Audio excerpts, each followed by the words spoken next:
rapaziada, estamos aqui com a questão 21 da URGS de 2018, né? E a questão vai dizer basicamente o seguinte: assinale com verdadeiro as alternativas verdadeiras e com F as alternativas falsas, tá? A respeito dos acontecimentos históricos do ano de 1968. Ah, meu povo, 1968 é um ano muito conturbado para a humanidade, tá? E a primeira coisa que eu vou fazer com vocês é fazer um pano de fundo, né? Do que estava acontecendo no mundo, qual que é o cenário do contexto histórico internacional aí em 1968, né? Então nós estamos aí vivenciando basicamente a Guerra do Vietnã, a Guerra Fria, né? Aquela disputa entre Estados Unidos e União Soviética.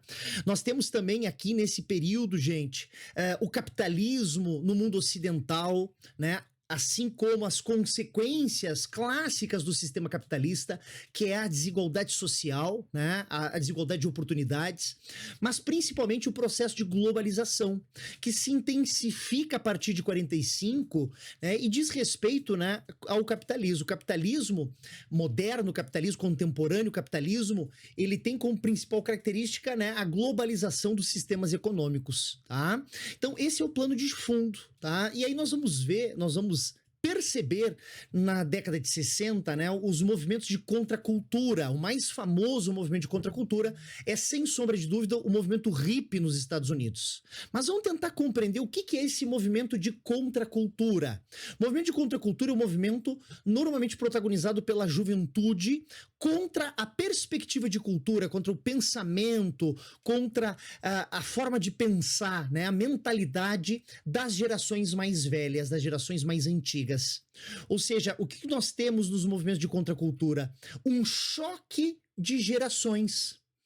Então nós temos uma geração mais antiga, né, uma geração mais velha, que tem uma forma de pensar, que tem uma perspectiva de mentalidade, de cultura, né, de como que a família deve funcionar, de como a sexualidade deve se dispor na sociedade, né, que tem uma ideia, uma mentalidade a respeito, né, das raças, dos grupos étnicos em sociedade. Só que as novas gerações, elas vão acabar desenvolvendo uma nova mentalidade, uma nova moral familiar, uma nova moral em relação à sexualidade, né, às relações interraciais, né, ou interétnico-raciais. E quando esse choque ocorre, normalmente ele ocorre não de forma tão, né, tão tranquila, né, mas com embates culturais. E aí nasce o que a gente chama de movimento de contracultura, como por exemplo o movimento hippie, tá? Aqui nós temos em maio de 68, gente, uma série de manifestações que começam na França. Começam ali a partir de março, mas vão se estabelecer e vão se expandir a partir de maio de 68. É muito famoso na história recente, na história contemporânea, né, as manifestações de maio de 68, tá? Então, um movimento que começa em Paris, né, na Universidade de Paris, onde essa juventude acadêmica, esses estudantes da Universidade de Paris, saem às ruas para contestar a ordem cultural vigente pelos mais velhos, da Guerra Fria, do capitalismo, da moral familiar, né, da sexualidade, entre outras coisas, tá? E o lema desses jovens é basicamente rebeldia, resistência e revolução. Ah, por quê? Porque é um movimento de contracultura, é um movimento de embate às mentalidades, certo? E nós temos aqui a data de 10 de maio de 68, quando 20 mil estudantes franceses tomam as ruas da França, né? Entrando em choque aí com a polícia francesa, a polícia parisiense, tá? Esses jovens, eles têm como principal mecanismo de luta, né, de reivindicação, as ocupações, né, de espaços públicos, atos públicos nas ruas, assembleias, distribuição de panfletos, reuniões, né? Lembrando que nesta época nós ainda não temos o advento da internet, que possibilita com mais facilidade a organização desses manifestantes, tá? Agora, quais são os pontos que estão sendo discutidos, né, que estão sendo revistos por esses atos culturais de maio de 68. Então, a questão da moral, da família, da sexualidade, da religião, das leis, né, das relações étnicas, como eu já disse para vocês. Agora, nós temos que perceber que esse movimento francês, ele não vai ficar restrito à França. Mas nós vamos ver que esse movimento ele vai para a China, por exemplo, com aquele movimento cultural chinês quando ele ganha força. Nós vamos ver no México, por exemplo, estudantes jovens saindo às ruas e reivindicando, lutando contra o Partido Revolucionário Institucional, o PRI, que estava no poder no México desde 1929 e que vem, então, né, estabelecendo uma forma de pensar, que vem estabelecendo, através das leis do Estado, né, da infraestrutura do Estado, né, um mecanismo próprio de existência das populações, né, de como as populações devem conviver em sociedade. E essas manifestações no México, elas vão ocorrer na Praça das Três Culturas, né, quando esses manifestantes, em 68, tomam as ruas, né, principalmente ali na região da Praça das Três Culturas, e o embate com a polícia vai levar à morte de alguns manifestantes. Essas mortes ficaram conhecidas, então, como massacre de Tlatelolco, tá? Então, aqui nós temos a terceira afirmativa como verdadeira. Perfeito? A terceira afirmativa como verdadeira. E a última afirmativa vai falar um pouco sobre como é que se deu as consequências desses movimentos de rebeldia jovem, né? De contracultura jovem no Brasil. Né, nós temos aqui, então, no Brasil, o movimento, né, o A Passeata dos 100 Mil, no Rio de Janeiro, que vai ocorrer, gente, no dia 26 de junho de 1968, tá?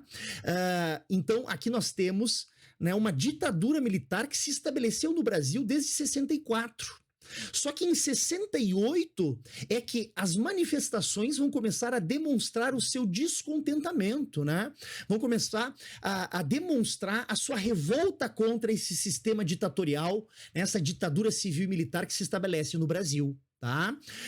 Nos Estados Unidos, por exemplo, nós vamos ter um movimento hippie, nós vamos ter, né, em 69 o famoso Festival de Woodstock, nós vamos ter aí, né, a luta dos negros por igualdade de direitos civis, pelo fim da segregação, principalmente nos estados do sul dos Estados Unidos, né, que eram os estados mais segregacionistas, certo? E aqui, então, como eu disse para vocês, a Passeata dos 100 Mil no Rio de Janeiro, que ocorre no dia 26 de junho de 1968. E qual que foi a resposta dos governos militares brasileiros nesse período, né, frente à Passeata dos 100 Mil? No final desse ano, né, então a passeata foi em junho, no final, mais precisamente no dia 13 de dezembro de 68, o nosso presidente da República na época era o general Arthur da Costa e Silva, né, um dos piores, um dos mais repressores presidentes do Brasil aí do período que vai de 64 a 85, período da ditadura militar. Ele vai instituir o que a gente chama de Ato Institucional número 5. Esse ato institucional número 5, que vai ocorrer alguns meses após a Passeata dos 100 Mil, ele representa a reação do governo militar frente às manifestações populares. E em vez do governo brasileiro aliviar, né, ou diminuir a repressão, eles vão, através do ato institucional número 5, aumentar a repressão sobre a população, tirando direitos civis da população brasileira, né, tirando inclusive o direito de habeas corpus através do ato institucional número 5, que é chamado de o golpe dentro do golpe. Porque a gente sabe que o golpe militar ocorreu, né, o golpe civil e militar ocorreu em 64. Agora, o ato institucional número 5, que ocorreu 4 anos depois do golpe de 64, ele representa um aprofundar da repressão, um aumento do aparato de repressão sobre a população brasileira. Então, ele também é chamado de, como é que a gente chama? O golpe dentro do golpe, né? Seria o aumento dessa repressão. Então, essa última afirmativa, gente, também está correta. Perfeito? Assim como a penúltima, né, que vai falar sobre o México. Agora, estas duas primeiras afirmativas, eu vou dar uma atenção especial para elas, porque elas estão erradas, elas são falsas, e eu vou explicar para vocês por quê.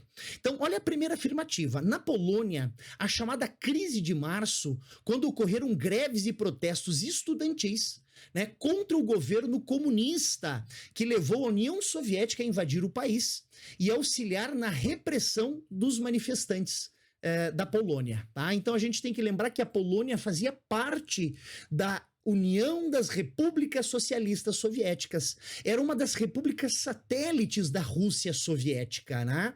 Inclusive, ali em 44, 43, nas últimas reuniões que marcam o final da Segunda Guerra Mundial, né? Nas reuniões que marcam aquela série de reuniões que marcam o final da Segunda Guerra Mundial, né? Se estabelece a Polônia, o território geográfico, o espaço geográfico da Polônia, como território de limitação, né, do acesso ou do domínio soviético. Né? Então, aqui nós temos aquela famosa frase de Winston Churchill, que diz que uma longa e uma grande cortina de ferro, uma cortina imaginária, se estabelece no leste europeu, mais precisamente na Polônia, dividindo o mundo capitalista ocidental do mundo socialista oriental. Então, olha a importância da Polônia no contexto da Guerra Fria. A Polônia é, né, o território que traz o limite, né, ou que faz a divisão desta cortina de ferro entre o mundo socialista e o mundo capitalista. Só que a Polônia começa a lutar pelo fim do socialismo apenas na década de 80. Já começa ali no finalzinho da década de 70, mas se intensifica na década de 80. E não em 68, como essa afirmativa nos traz. Então ela está errada, tá?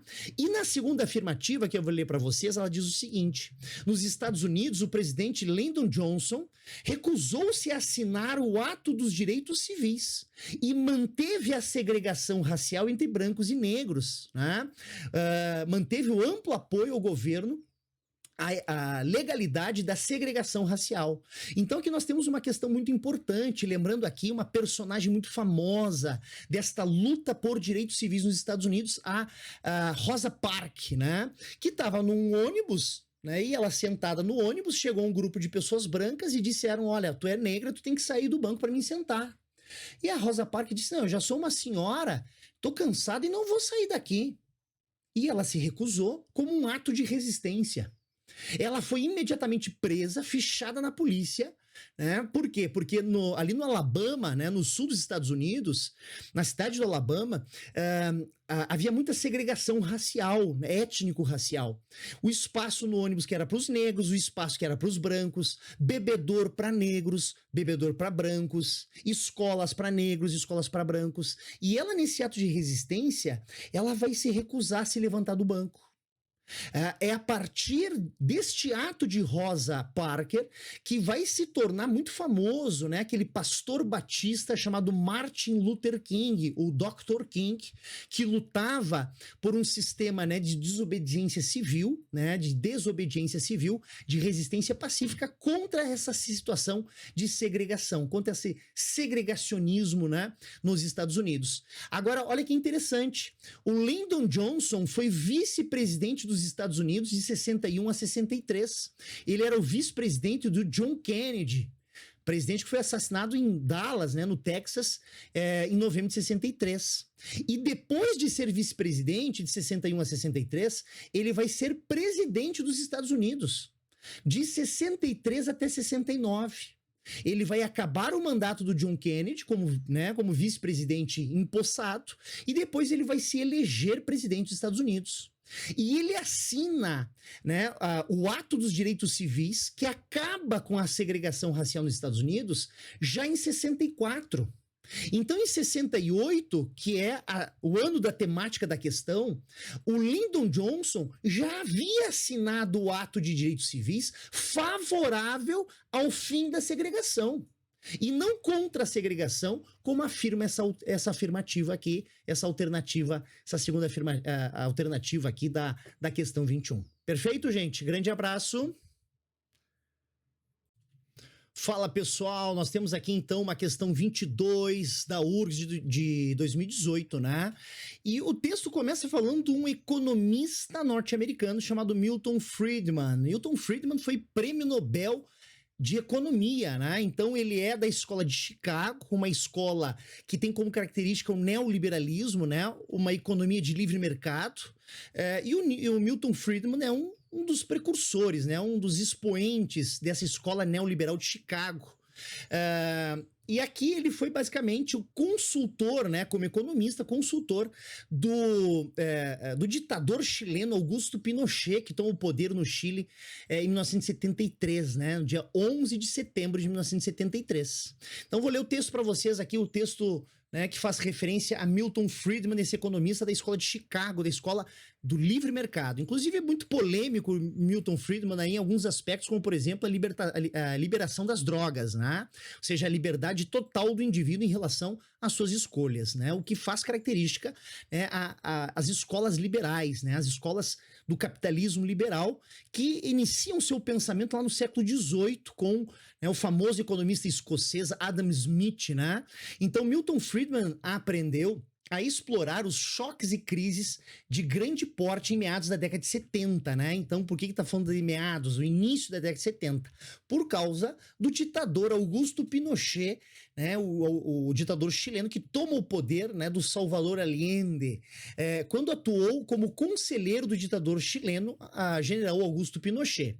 Enquanto os chilenos se encontravam em um estado de choque logo após o violento golpe de Estado promovido pelo exército, o país sofreu o trauma de uma severa hiperinflação, né? Ou seja, além da violência política, havia também uma violência econômica, tá? Friedman aconselhou Augusto Pinochet a impor uma série de reformas na economia, mas que essas reformas deveriam ser bastante rápidas.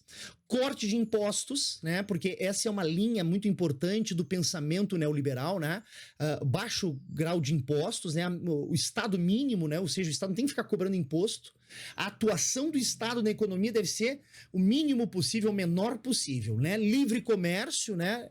Livre iniciativa do mercado, serviços privatizados, ou seja, privatização, né, de alguns serviços públicos. Hoje em dia a gente discute no Brasil a privatização da estatal Petrobras, a privatização dos Correios, a privatização de alguns bancos estatais. Então, lembrando vocês que esse processo de privatização, né, ou seja, o Estado entrega para a iniciativa privada algumas atuações do serviço público. Corte de gastos sociais, ou seja, Bolsa Família ou políticas sociais deviam ser cortadas, e desregulamentação. O que é desregulamentação? É facilitar os negócios, né? Facilitar para que a iniciativa privada, que a burguesia do Estado consiga desenvolver os seus negócios, né? E investir na economia com mais facilidade, menos burocratizado, né? Então isso é também uma prerrogativa das escolas econômicas, como por exemplo a escola de Chicago, né? A escola neoliberal de Chicago, a desregulamentação, a facilidade burocrática para que os negócios aconteçam e para que a economia acabe girando com mais facilidade.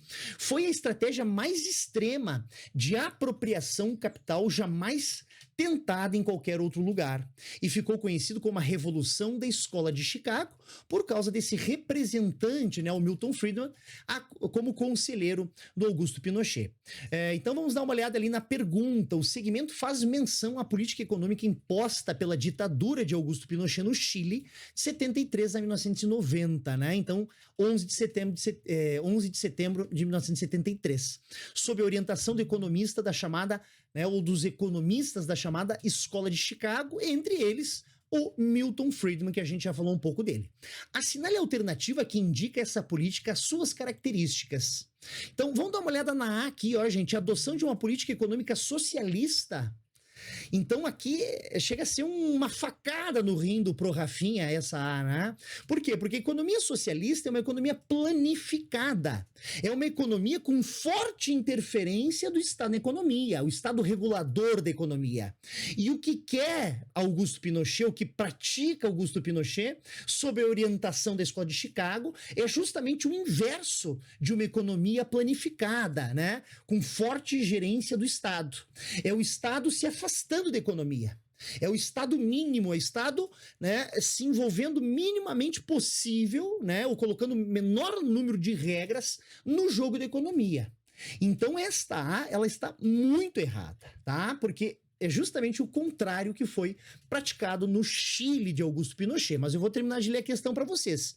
De democratização da renda nacional, ou seja, de políticas sociais para melhor distribuir a renda, pelo contrário, né, era cortes, né, da distribuição de renda, como a realização de reformas, como a reforma agrária, vista na época como uma reforma de caráter socialista, né, reforma bancária para limitar a atuação dos bancos privados no Estado e aumentar os salários dos trabalhadores. Né? Então, essa aqui está completamente errada. Agora, olhem a B. A implementação de uma política econômica neoliberal, que seria aquele liberalismo antigo de Adam Smith, né? Do laissez-faire, laissez-passer, deixa fazer, deixa acontecer, só que com uma nova roupagem mais moderna, né? Um liberalismo mais moderno.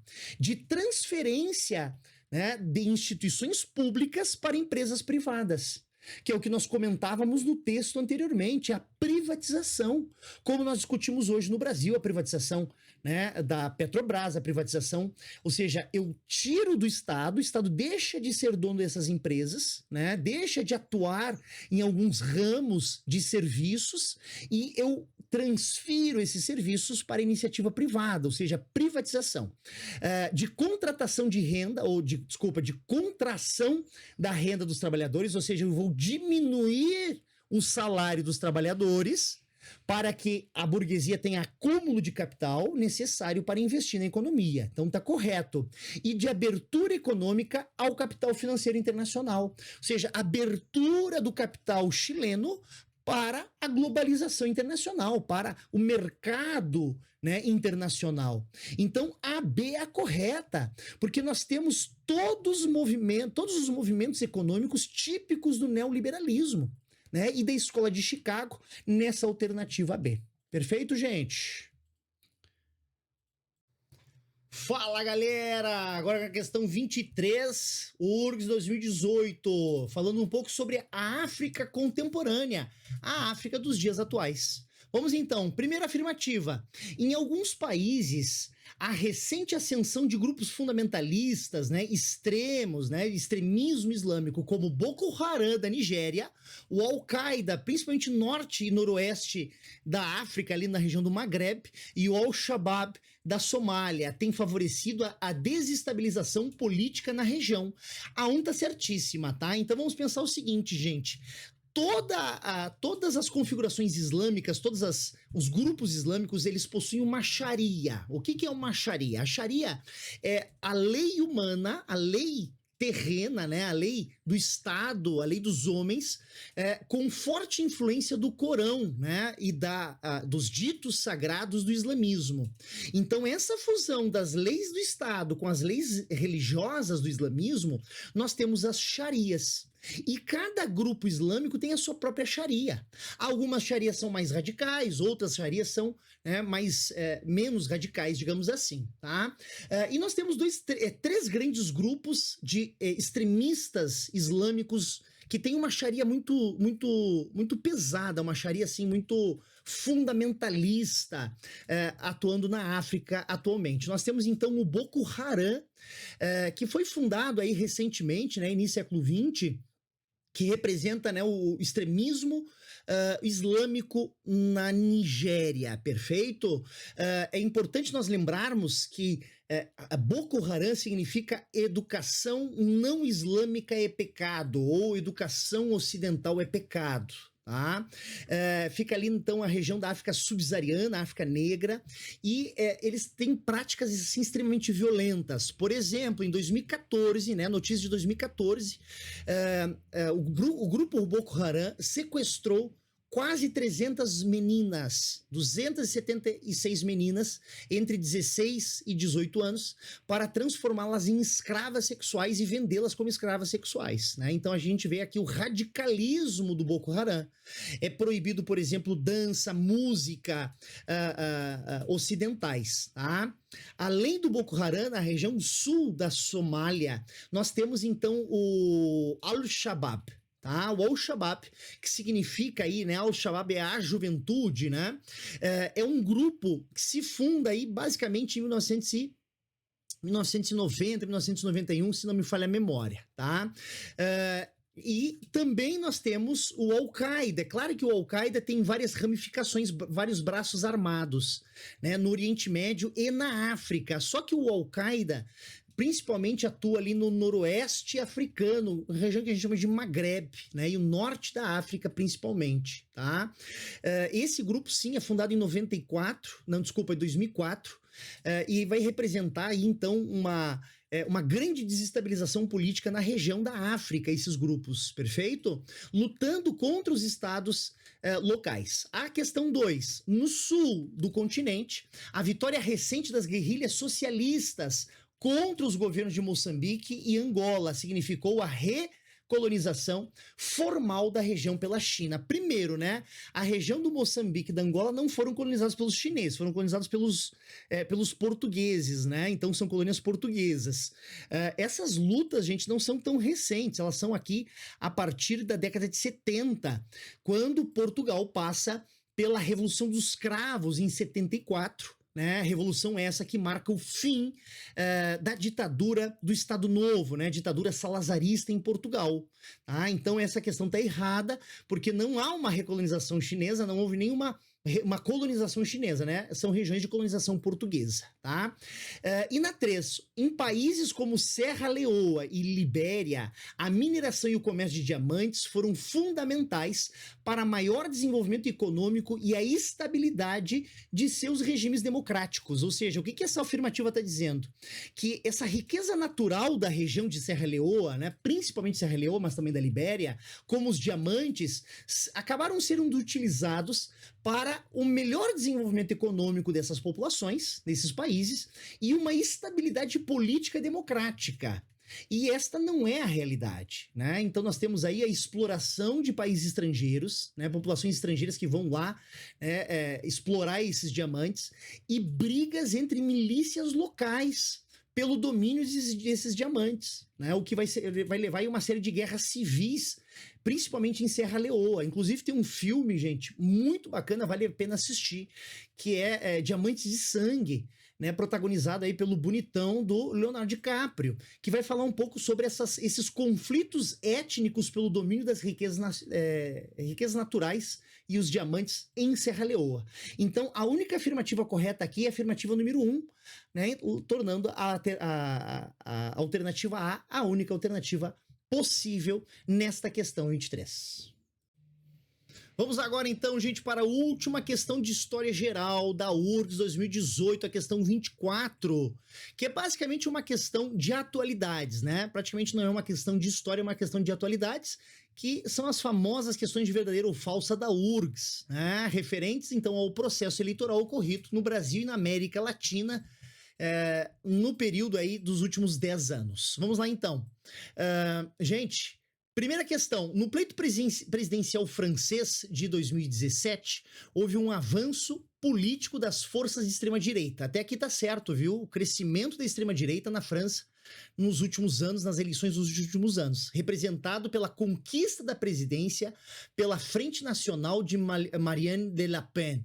Gente, então aqui nós temos a candidata da extrema-direita francesa, que não foi vitoriosa em 2017, né? Nós temos em 2017 a vitória do Macron, que é de uma ala mais centro-esquerda, digamos assim, tá? Então, apesar do crescimento da extrema-direita política na França nos últimos anos, não houve a vitória de Marine Le Pen em 2017, como afirma essa questão, obviamente está errada, tá? Na 2, vamos para o cenário da América Latina. Nas eleições presidenciais do Chile de 2010 e da Argentina de 2015, né, foram então eleitos presidentes e representantes mais conservadores e liberais, ou seja, de uma ala mais à direita da nosso espectro ideológico, tá? Mais conservadores e mais liberais, ou seja, favoráveis a uma política econômica mais de livre mercado, mais capitalista, representadas respectivamente por Sebastián Pinera no Chile de 2010 e Maurício Macri de 2015, né, que já não é mais presidente da Argentina. Então essa afirmativa está correta. Olhem a terceira afirmativa. Nos Estados Unidos, o Partido Democrata, que é o partido mais à esquerda no nosso espectro democrático, né, no nosso espectro ideológico, e o Partido Republicano está mais à direita no espectro ideológico. Tá? O Partido Democrata está no poder de 2008 até 2015. Quem que é o grande presidente dos Estados Unidos nesse período que se estende de 2008 a 2015? É o Barack Obama, o primeiro presidente negro dos Estados Unidos, né? E o 44º presidente dos Estados Unidos por 2 mandatos. A presidência da República e o controle do Congresso após as eleições gerais ocorridas em 2016. Então, gente, aqui nós temos uma questão falsa, porque houve um controle da presidência, mas não há um controle total do Congresso Nacional. Nós tivemos aí um período onde o Congresso era de maioria republicana e não de maioria democrata, como afirma aqui a questão, tá? Então, logrou manter a presidência da República e o controle do Congresso Nacional após as eleições gerais ocorridas em 2016. Tá? Então, a partir de 2016, quem entra no poder é o Partido Republicano e não o Partido Democrata. Nós temos aí as famosas eleições do 45º presidente dos Estados Unidos, né? Muito polêmico, diga-se de passagem, que é o Donald Trump, que ficou um mandato só. Então, né, após as eleições gerais de 2016, a presidência passa para o Partido Republicano e não para o Partido Democrata. Tá? E a última questão.